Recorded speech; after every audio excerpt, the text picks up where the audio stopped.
রমজানের শুভেচ্ছা। আজকের যে অনুষ্ঠানটি বিশেষ করে আমার অনেক বেশি ভালো লেগেছে, কারণ আজকের অনুষ্ঠানটি ছিল একটা পবিত্রতা।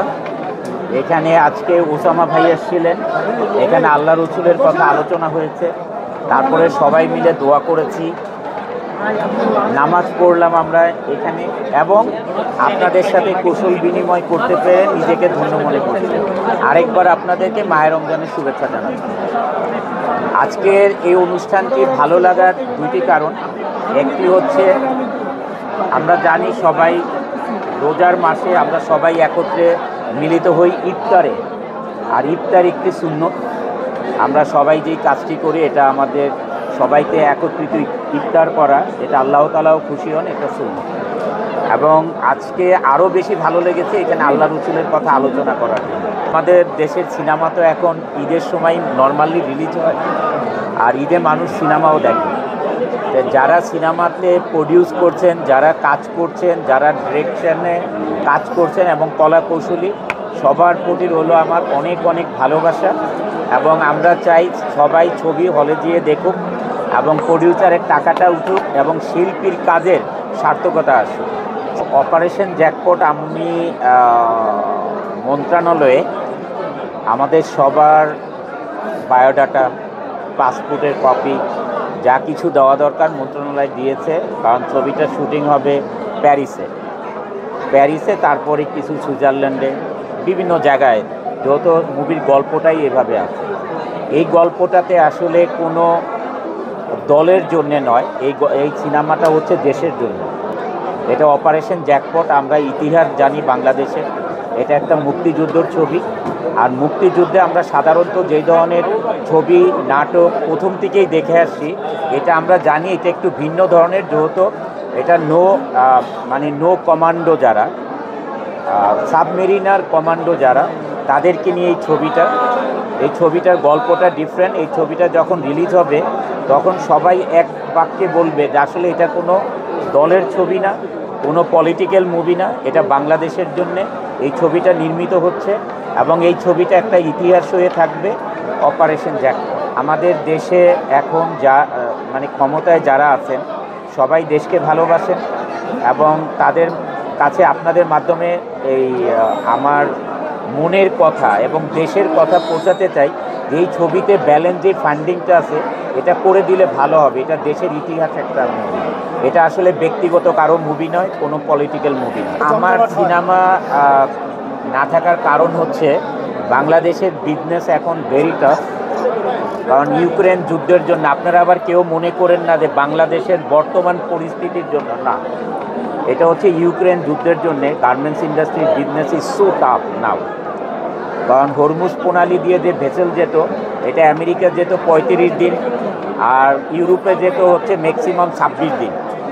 আর এখন এই ভেসেল যায় আমেরিকা যায় 62 দিন লাগে, ইউরোপেও 50 দিন লেগে যায়। কারণ হরমুজ প্রণালী দিয়ে ভেসেল না যাওয়ার কারণে বায়াররা আমাদের দেশে এখন অর্ডার কমিয়ে দিয়েছে, সিজন আমরা ধরতে পারছি না বিদায়, এবং প্রাইস কমিয়ে দিয়েছেন। তা আমি চাই না যে আমাদের যে কর্মসংস্থান আছে, 12,000 লোক কাজ করে, এই কর্মসংস্থানে কোনো সমস্যা হোক। এই কারণে আমি ম্যাক্সিমাম এখন বিজনেসে ফোকাস দিই। আর রমজান মাসটা আমি আসলে সকাল থেকে যদি বলি ভোর 4টার থেকে শুরু হয়, 4টায় উঠি, আলহামদুলিল্লাহ তাহাজ্জুদ নামাজ পড়ি, বেতের নামাজ পড়ি, তারপরে কিছু একটা খাই সেহারিতে, তারপরে ফজর নামাজ পড়ে ঘন্টাখানিক শুয়ে থাকি বা 2 ঘন্টা, তারপরে 1 ঘন্টা এক্সারসাইজ করি। এখন আর হেভি এক্সারসাইজ করি না যেহেতু রোজার দিন। তারপরে তো সারাদিন কাজ করি। আসলে আপনারা যেটা পছন্দ করেন, আমাদের দেশের ঐতিহ্য খাবার ছোলা, বুট, তারপরে হচ্ছে পেঁয়াজু, আলুর চপ, এটা আমারও ভালো লাগে, সবারই ভালো লাগে। ছোটোবেলার রোজার স্মৃতি যদি মনে পড়ে, অনেক সময় পানিতে ডুব দিয়েও পানি খেয়ে ফেলতাম, বলতাম যে এটা তো আল্লাহ দেখবে না, এটা মনে পড়ে। এরকম থাকতাম আর কি, যে গলা শুকিয়ে গেলে গোসল করতাম, তখন মনে করতাম যে এখন যদি পানি খাই তাহলে আল্লাহ দেখবে না, এটা মনে পড়ে। রমজান মাসে এটাই আসলে সবার জন্যে একটি পরামর্শ দিতে চাই, ভালোবাসার সহিত বলতে চাই। আসলে আমরা যে এই যে ভেদাভেদ শুরু করেছি দেশে, একে অপরের প্রতি শ্রদ্ধা নেই, মানে আমরা সবাই মনে হচ্ছে স্বাধীন, এগুলির থেকে বিরত থাকতে হবে। আসলে গুরুজনকে শ্রদ্ধা করতে হবে, একে অপরকে শ্রদ্ধা করতে হবে, তাহলে আমাদের দেশ এগিয়ে যাবে। বাট এখন যেটা হচ্ছে এটাতে আমি হ্যাপি না। মানে রাস্তাঘাটে যে যাকে পারছে মারামারি শুরু করে দিচ্ছে। ইভেন তো আমরা যখন তারাবি নামাজ পড়ি, রাস্তা দিয়ে দেখি হই হুল্লা, মানে চিৎকার চেঁচামেচি, এগুলো এখনও হচ্ছে। মানে এগুলো আসলে কাম্য নয়। এটা কখনো কোনো দেশের জন্য ভালো কিছু বয়ে আনবে না।